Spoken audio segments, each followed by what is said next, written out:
வணக்கம் வியூவர்ஸ். இப்போ நம்ம பார்க்க போகிற ரெசிபி கேரட்டை வச்சு ஒரு சட்னி அரைக்க போகிறேங்க. அதுக்கு ஒரு கப்பு கேரட் எடுத்து வச்சுருக்கிறேன்.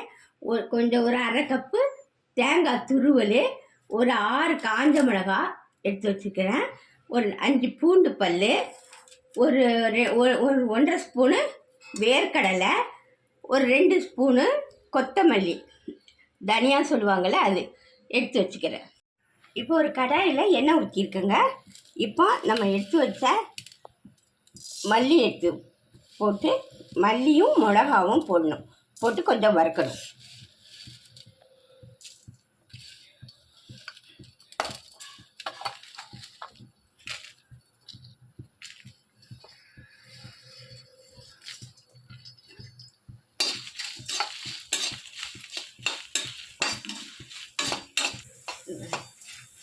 இப்போ பாருங்கள், வறுத்துச்சு. அதை தனியாக எடுத்து வச்சுக்கலாம்.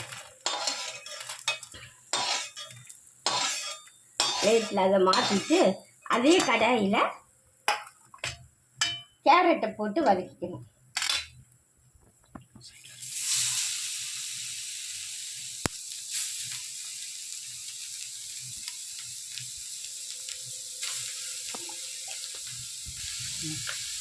கொஞ்சம் கூட எண்ணெய் ஊற்றிக்கிறேங்க.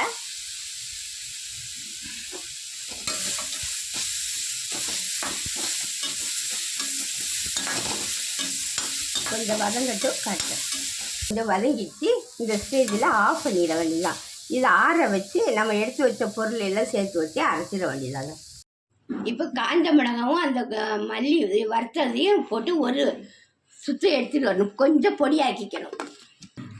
பண்ணிட்டியா? இப்போ நமக்கு கொஞ்சம் அரைஞ்சிச்சு பாருங்கள்.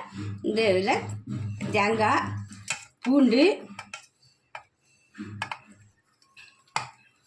வேர்க்கடலை நம்ம எடுத்து வச்ச கேரட்டு எல்லாத்தையும் அரைச்சிக்கணும். தண்ணி ஊற்றி சட்னி பதத்துக்கு அரைச்சிக்க வேண்டியதான். சட்னிக்கு தேவையான உப்பையும் போட்டு அரைச்சிக்க வேண்டியதான். இப்போ கொஞ்சம் நல்லெண்ணெய் ஊற்றிக்கிறேங்க.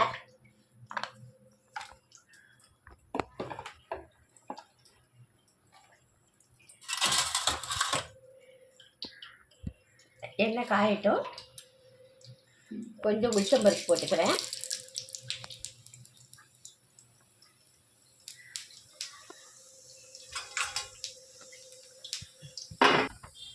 கொஞ்சம் கடுகு போட்டுக்கிறேன். ஒரே ஒரு காஞ்ச மிளகாய் போட்டுக்கிறேன். கொஞ்சம் கருவேப்பிலை போட்டுக்கிறேன். இந்த சட்னியில் எட்டி ஊற்றிட வேண்டியதாங்க. பாருங்கள், தாளித்து ஊற்றிட்டேங்க. சட்னியில் கேரட் சட்னி ரெடி ஆயிடுச்சுங்க. இது தோசைக்கு, இட்லிக்கு எல்லாம் தொட்டு சாப்பிட சூப்பராக இருக்குங்க. இந்த ரெசிபி உங்களுக்கு பிடிச்சிருந்தா சப்ஸ்கிரைப் பண்ணுங்கள், ஷேர் பண்ணுங்கள், கமெண்ட் பண்ணுங்கள், லைக் பண்ணுங்கள். அடுத்த வீடியோட சந்திக்கலாம். நன்றி, வணக்கம்.